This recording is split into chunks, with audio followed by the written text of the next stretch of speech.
Okay, तो today is your lecture number 5। In last lecture हम लोग ड्राइंग्स के कैलकुलेशन के ऊपर पूरा डिस्कशन कर रहे थे और ड्राइंग्स में हमने सारे ड्राइंग्स देख लिए कि अगर डेट ऑफ विड्रॉल नहीं गिवन है तो 6 मंथ्स लगेगा, डेट ऑफ विड्रॉल गिवन है तो फिर अमाउंट ऑफ ड्राइंग्स अनइक्वल तो नहीं है, टाइम गैप जो है वो अनइक्वल तो नहीं है, ये एक केस था।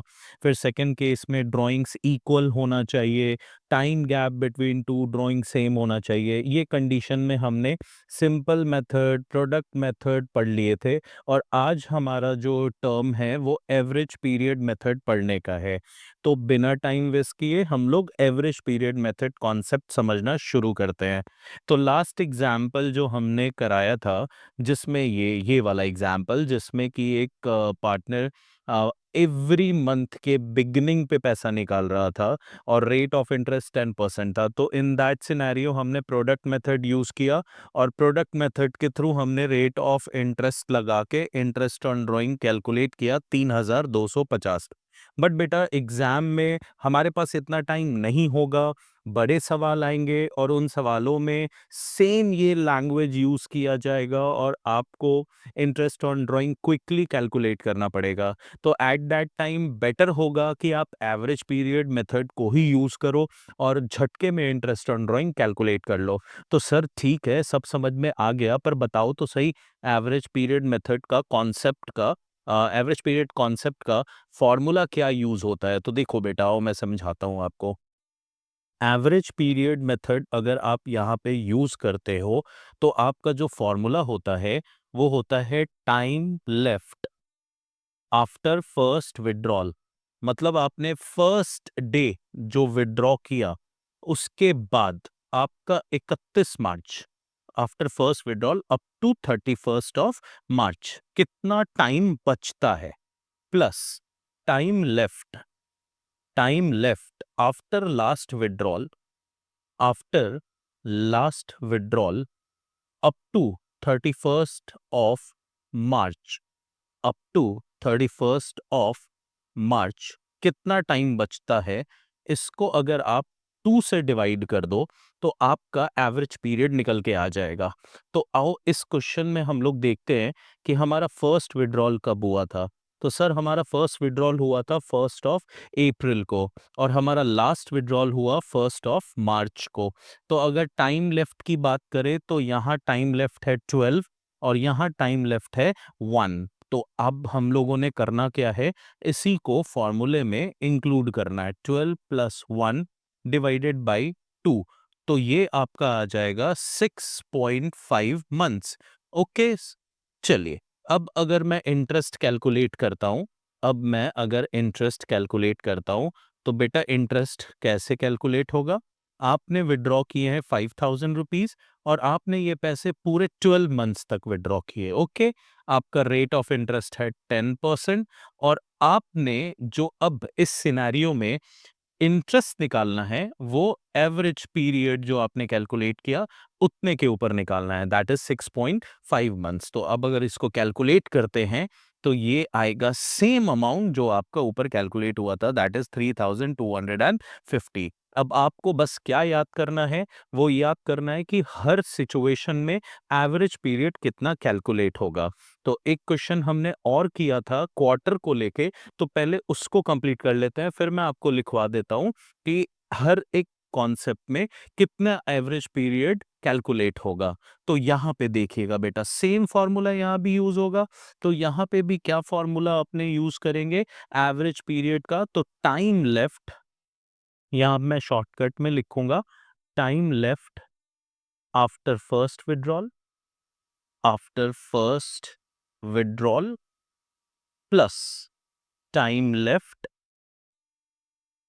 After last withdrawal divided by 2। तो जल्दी से आइए यहां पे देख लेते हैं। तो पहला विड्रॉल कब हुआ था क्वार्टर के केस में, 1 अप्रैल को, और लास्ट कब विड्रॉ हुआ था, 1 जनवरी को। तो यहाँ पे नंबर ऑफ मंथ्स कितने बचते हैं सर, 12 बचते हैं, और यहाँ पे नंबर ऑफ मंथ्स कितने बचते हैं, तो सर 3 बचते हैं। तो अब हमारा फॉर्मूला जो है उसमें ये पॉइंट पुट कर लेते हैं हम लोग, तो आ जाएगा 12 plus 3 divided by 2, that is 7.5 months. तो अपन इंटरेस्ट निकाल लेते हैं। ओके सर, तो इंटरेस्ट निकालो। पर इस बार जो पैसे निकले थे सर, वो कितने निकले थे? देखो ना, हर बार कितने पैसे निकले? 10,000 निकले हैं। एक बार 10,000, दो बार 10,000, तीन बार 10,000, चार बार 10,000। तो 10,000 हमारे निकले हैं चार बार। तो आप करोगे 10,000 मल्टीप्लाई बाई 4 मल्टीप्लाई बाई 10%, तो 10 divided by 100 multiply by average period divided by 12, जो इस केस में आया 7.5 मंथ्स। तो आपका आंसर आ जाएगा 2,500 रुपीज। तो आपने समझा कि एवरेज पीरियड को यूज करते ही किस तरीके से आपका जो इंटरेस्ट का कैलकुलेशन है वो शॉर्टली हो जाता है। तो अब सर कितने सिनेरियो बनते हैं वो बता दीजिए। हाँ, बता देता हूँ, तो आप ध्यान से कॉपी में नोट करना कि हमारे पास जो है वो एक सिनेरियो बनता है मंथली, एक सिनेरियो बनता है मंथली, एक सिनेरियो बनता है क्वार्टरली, क्वार्टरली, और एक सिनेरियो बनता है हाफ ईयरली, हाफ ईयरली। या तो पैसे हर मंथ में निकाले जाएंगे, या तो पैसे हर 3 महीने में निकाले जाएंगे, या तो पैसे हर 6 महीने पे निकाले जाएंगे। तो यहाँ पे आपका जो अलग अलग रेट है वो लिख लीजिए। बिगिनिंग अगर विड्रॉल होगा तो मंथली के केस में एवरेज पीरियड कितना आएगा, क्वार्टरली के केस में कितना आएगा, और हाफ ईयरली के केस में कितना आएगा। मिडिल की बात करें तो मिडिल के केस में कितना आएगा, और एंड की बात करें तो एंड के केस में कितना आएगा। देखिए बहुत सिंपल है याद करना, वो ये है कि हर एक केस में आपका जो मिडिल है वो सेम होगा, 6 मंथ, 6 मंथ और 6 मंथ। अगर क्वेश्चन मंथली का आए और क्वेश्चन में मिडिल बोला कि विड्रॉल हुआ है तो भी 6 मंथ, क्वार्टरली आए और मिडिल बोले तो भी 6 मंथ, हाफ ईयरली आए और मिडिल बोले तो भी 6 मंथ। अब आपको क्या करना है सर, एक बात मेरी याद करनी है। मंथली के केस में दो टाइम गैप जो है, टाइम गैप दो के बीच का वो 1 मंथ का है ना। टाइम गैप दो के बीच का कितने महीने का है? 1 मंथ का है। तो आप क्या करोगे, 1 का हाफ कर लेना। तो 1 का हाफ हो गया सर 0.5। अगर बिगिनिंग में पैसा निकलता है तो इसमें 0.5 ऐड कर देना, ठीक है, तो हो गया 6.5। और अगर एंड पे निकलता है तो 0.5 माइनस कर देना, तो ये हो गया 5.5 मंथ्स। इसी तरीके से अगर टाइम गैप क्वार्टरली के केस में जो टाइम गैप होगा बेटा वो 3 मंथ्स का होगा। तो 3 का आधा कर लो तो कितने हो गए, 1.5। बिगिनिंग पे ऐड करना और एंड पे रिड्यूस कर देना। तो यहाँ पे आप 7.5 मंथ लिख दो और यहाँ पे आप 4.5 मंथ लिख दो। समझ में आ रहा है बेटा? अब लास्ट केस में आप देखोगे जो टाइम गैप है वो टाइम गैप 6 मंथ का है। कितने महीने का है? 6 मंथ का है। तो 6 का हाफ करोगे तो कितने हो जाएंगे? 3 हो जाएंगे। तो बिगिनिंग के केस में 3 ऐड कर दो तो ये हो गए 9 मंथ्स, और एंड के केस में आप माइनस कर दोगे तो ये हो जाएंगे 3 मंथ्स। तो आई होप आपको ये सारे पॉइंट्स क्लियर हो गए होंगे और आप इनके क्वेश्चंस अच्छे से करना, मेरे को बताना। हम लोग बाद में कभी इसके एक दो क्वेश्चंस कैरी आउट करने की कोशिश करेंगे। अभी हम मुझे और भी कॉन्सेप्ट्स पढ़ाने हैं तो मैं उन पे पहले फोकस करता हूँ। इन तीन के अलावा भी एक सिनेरियो बनता है जब जो ड्राइंग्स होता है वो इक्वल अमाउंट का होता है पर सिर्फ 6 मंथ और 9 मंथ्स के लिए होता है। तो ये पॉइंट लिखना बेटा, when drawings of when drawings of equal amount when drawings of equal amount are made only during a period of 6 months or 9 months ending 31st of March। Okay sir, मतलब पैसे जो निकल रहे हैं, 1 सेकेंड सर, पैसे जो निकल रहे हैं that is for 6 months only and that is for 9 months only. But आपका जो साल एंड हो रहा है वो 31 मार्च हो रहा है। मतलब पैसे निकलने शुरू हुए और जो लास्ट विड्रॉल हुआ वो 31 मार्च के लमसम में हुआ। 9 मंथ्स का विड्रॉल होना शुरू हुआ और जो लास्ट विड्रॉल हुआ वो 31 मार्च का होने लगा। तो यहाँ पे मैंने जो आपको एजम्पशन बताया वो एजम्पशन ये है, क्योंकि वर्ड एंडिंग लिखा है और 31 मार्च लिखा है, तो अपने एज्यूम करेंगे कि 6 months और 9 months will end on 31st of March, will end on 31st of March। तो सर प्लीज मेरे को बताओ, ऐसे के सिनेरियो में अपना जो एवरेज पीरियड होगा वो कैसे होगा? सर बहुत सिंपल है, ऐसे सिनेरियो में भी मैं आपको बताता हूँ। चलिए पहले यहाँ पे लिख लेते हैं 6 मंथ के केस में कैसे होगा और 9 मंथ्स के केस में कैसे होगा। चलिए बेटा, अब इसमें भी आपसे सवाल पूछेगा कि बेटा बताइए, बिगिनिंग पे करता है तो कितना एवरेज पीरियड, मिडिल पे करता है तो कितना एवरेज पीरियड, और एंड पे करता है तो कितना एवरेज पीरियड। देखिए ये ड्राइंग्स जो है अभी भी मंथली ही है, ये ड्राइंग्स जो है अभी भी कौन सा है, मंथली ड्राइंग्स ही है। मतलब जो टाइम गैप है वो स्टिल 1 मंथ्स का है, टाइम गैप दोनों ही केस में स्टिल कितने मंथ का है, 1 मंथ का है ना, दोनों ही केस में कितने का है, 1 मंथ का है। तो अब आपके लिए एक ट्रिक है कि मिडिल के केस में आप क्या करेंगे, बेटा ध्यान से सुनिएगा। मिडिल के केस में आप क्या करेंगे, 6 का हाफ कर देंगे, 6 का हाफ कर देंगे, दैट इज 3 मंथ। तो मिडिल के केस में आप 3 मंथ्स का निकालेंगे और इस केस में आप 9 का हाफ कर देंगे, दैट इज 4.5 मंथ्स। तो बेटा बहुत इजी हो गया, 6 मंथ विड्रॉ किए हो मिडिल के केस में उसका आधा कर दो, और 9 मंथ्स का विड्रॉ किए हो तो मिडिल के केस में उसका आधा कर दो, तो 4.5। अब टाइम गैप कितना है, 1 मंथ का डिफरेंस है, और मैंने तुमको बताया है कि 1 मंथ का डिफरेंस है तो उसका आधा कर दो, बिगिनिंग पे 0.5 ऐड कर दो और एंड में 0.5 माइनस कर दो। तो यहाँ पे आप बिगिनिंग में क्या करोगे, 3.5 मंथ्स कर दोगे और एंड पे क्या कर दोगे बेटा, 2.5 मंथ्स कर दोगे। तो 6 मंथ के केस में मिडिल पे होगा 3 मंथ और बिगिनिंग पे होगा 3.5 मंथ्स और एंड पे होगा 2.5 मंथ्स। 9 मंथ वाले केस में क्या होगा सर, तो 4.5 है ना बेटा, तो इस केस में आप 0.5 ऐड करोगे बिगिनिंग पे, तो ये कितने मंथ का हो जाएगा, 5 मंथ्स का, और अगर एंड पे करोगे तो आप माइनस कर दोगे, तो ये कितने मंथ का हो जाएगा, 4 मंथ का। तो इस तरीके से आप याद कर सकते हो कि एवरेज पीरियड कॉन्सेप्ट हर एक केस में कितने कितने मंथ्स के लग रहे हैं, कितने कितने average period number of months के लग रहे हैं। इसको प्लीज रिवाइज करना, दोबारा वीडियो देखना, आप एकदम रिकॉल कर लो, अपने पास चार्ट बना लो, स्टडी रूम में अपने सामने चार्ट चिपका लो और बार बार इसको याद रखना। और जैसे ही क्वेश्चन आए फटाक से आपका दिमाग में एवरेज पीरियड उतने नंबर ऑफ मंथ्स का जाना चाहिए और तुरंत कैलकुलेशन उसका होना चाहिए। चलो तो मैं आपको एक दो क्वेश्चन प्रैक्टिस इसकी करा देता हूँ। आइए एक दो एग्जाम्पल लिख लेते हैं और फिर प्रैक्टिस करके आगे बढ़ते हैं, ठीक है बेटा? चलिए आइए एक एग्जाम्पल लिख लीजिए। एग्जाम्पल में हम लोग करते हैं कि एक मिस्टर बी है, मिस्टर बी जो पैसे निकालता है eight the end of every month. चलिए बेटा कैसे पैसे निकालता है ये, eight the end of every month, और कितने महीने के लिए निकालता है सर, 6 मंथ के लिए निकालता है। चलिए हाँ चलो मैं आपकी बात से सहमत हूँ, चलिए 6 मंथ्स के लिए निकालता है। और ये एंड कब हो रहा है, तो ये 31st ऑफ मार्च 2024 को एंड हो रहा है। ओके सर, सर अमाउंट तो आपने बताया नहीं कि अमाउंट कितना निकालता है। Oh my god, B drew at the end of every month for 6 month ending 31st March. तो अमाउंट लिख लेते हैं कि बेटा ये 10,000 रुपीज निकालता है, और जो इंटरेस्ट ऑन ड्राइंग है वो हम लोग चार्ज कर लेते हैं 5% पर एनम के केस में।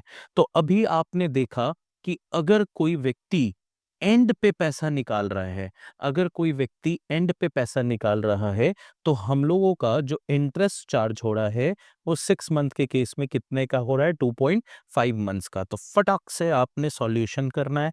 इंटरेस्ट इज इक्वल्स टू 10,000 का ड्राइंग्स है, फॉर 6 मंथ का है, interest 5 divided by 100 multiply by 2.5 divided by 12। Okay sir, sir denominator हमेशा 12 रहेगा बेटा, हमेशा 12 रहेगा। तो आइए कैसे कैलकुलेट करें, कितना कैलकुलेट करें, जल्दी से निकाल लेते हैं। 60,000 का 5% मल्टीप्लाई बाई 2.5 डिवाइडेड बाई 12, तो it comes to 625 rupees. Okay sir, अब सर एक 9 मंथ्स वाला भी करवा देते, थोड़ा सा अपने को कॉन्फिडेंस आ जाता। ओके, जैसे आपकी बात है मैं मानना ही पड़ेगा मेरे को, आपके सामने मेरी कहाँ चलने वाली है। तो ये एक एग्जाम्पल और कर लेते हैं।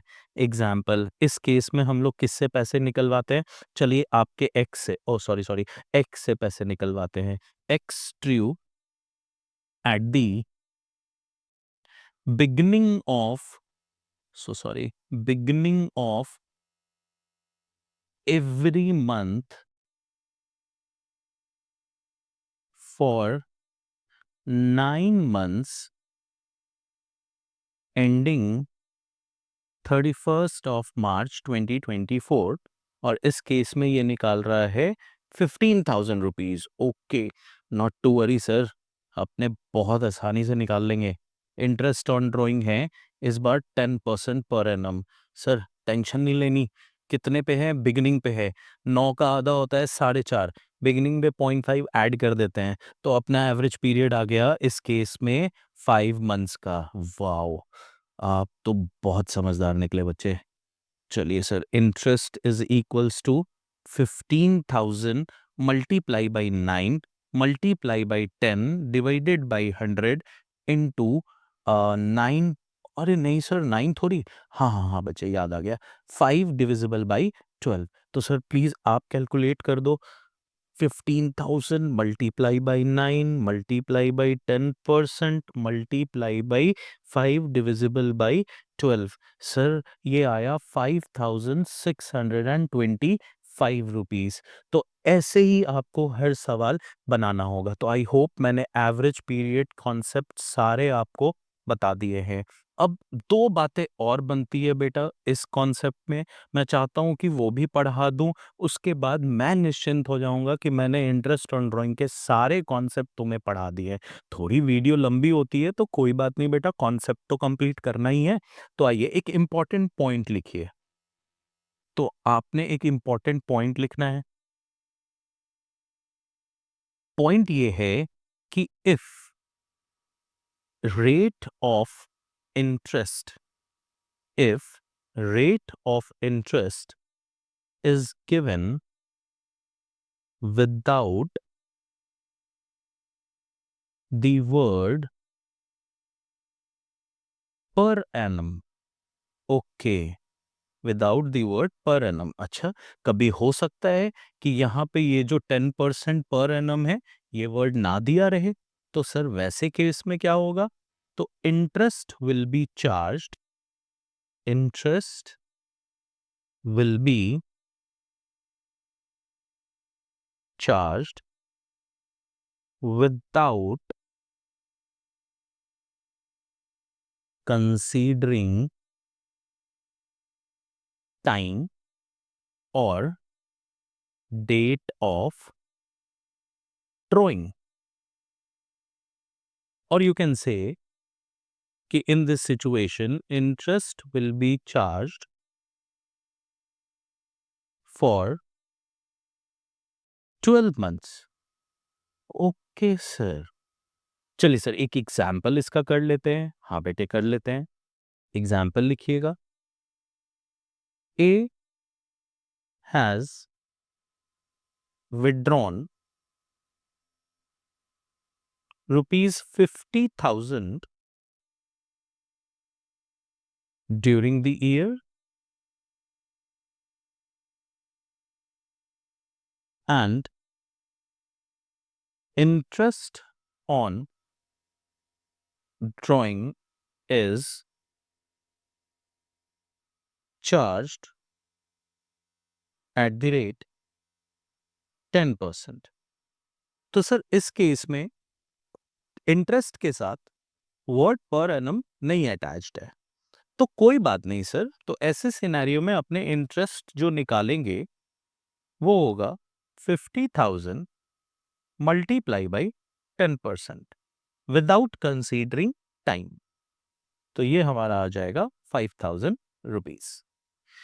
तो इंटरेस्ट ऑन ड्राइंग के जितने भी कॉन्सेप्ट बेटा बनते थे मैंने आपको सारे करवा दिए। अब एक कॉन्सेप्ट और है जो मैं चाहता हूँ कि वो बातें आपको पता होनी चाहिए, और ऐसा क्वेश्चन एग्जाम में आ सकता है। एक केस स्टडी में मैंने देखा है कि ऐसा क्वेश्चन पूछा हुआ है, और शायद वो अगर एग्जाम में आ जाए तो आप कंफ्यूज हो जाओ। इसीलिए ये एक एग्जाम्पल करना बहुत ज़रूरी है। इसको आप एक इम्पोर्टेंट एग्जाम्पल के तौर पे लिखना, इम्पोर्टेंट वन, और इस पे जितने स्टार लगा सकते हो लगाना। और मैं चाहता हूँ कि एग्जाम से पहले आप ये पॉइंट देख के ज़रूर जाना।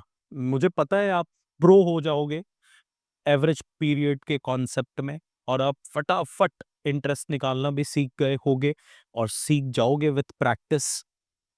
लेकिन एक क्वेश्चन है जिसकी प्रैक्टिस उतनी नहीं कर पाएंगे, बिकॉज ऐसा बहुत क्वेश्चन है जिसमें एवरेज पीरियड कॉन्सेप्ट पूछे तो जरूर गए हैं एग्जाम में, लेकिन ये वाला पोर्शन अभी तक सीबीएसई ने उतने अच्छे तरीके से पूछा नहीं है।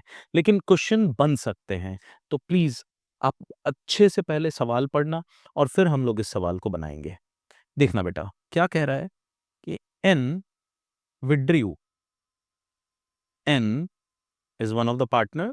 He withdrew 1000 at the end of, so sorry, at the end of each month. ठीक है सर, ये तो समझ में आ रही है। For the first 6 months only. हाँ जी सर, अभी आपने 6 मंथ वाला कॉन्सेप्ट तो कराया था। हाँ बेटा, ये कराया था for 6 month, withdrawn is only for 6 month, ये कराया, अभी कराया। पर यहाँ वर्ड लिखा हुआ था कि इस तरीके से विड्रॉ हुआ है कि विड्रॉल का जो लास्ट डेट है वो मार्च में पड़ रहा है। ठीक है, एंड हो रहा है 31 मार्च को, ये हमने पढ़ाया। और ये जो क्वेश्चन अभी हम लोग कर रहे हैं, इस क्वेश्चन में लिखता है कि जो पहला विड्रॉल है वो सिर्फ पहले 6 मंथ्स के, मतलब सॉरी, जो विड्रॉल है वो सिर्फ पहले 6 मंथ्स के लिए ही किए गए हैं। और अब आपसे सवाल बोलता है, calculate interest on drawing if rate of interest is charged at the rate of 4% per annum. Okay sir, sir ये कैसे कैलकुलेट होगा? बहुत सिंपल है बेटा, एक टाइम स्केल बनाते हैं। ठीक है बेटा, चलिए आइए ध्यान से देखिएगा। First withdrawal, second, third, fourth, fifth, sixth, seven, eight, nine, 10, 11th, and this is 12th. Okay, तो sir this is the 12 months data. ये अप्रैल है, ये मई, ये जून, जुलाई, अगस्त, सितंबर, अक्टूबर, नवंबर, दिसंबर, जनवरी, फरवरी एंड मार्च।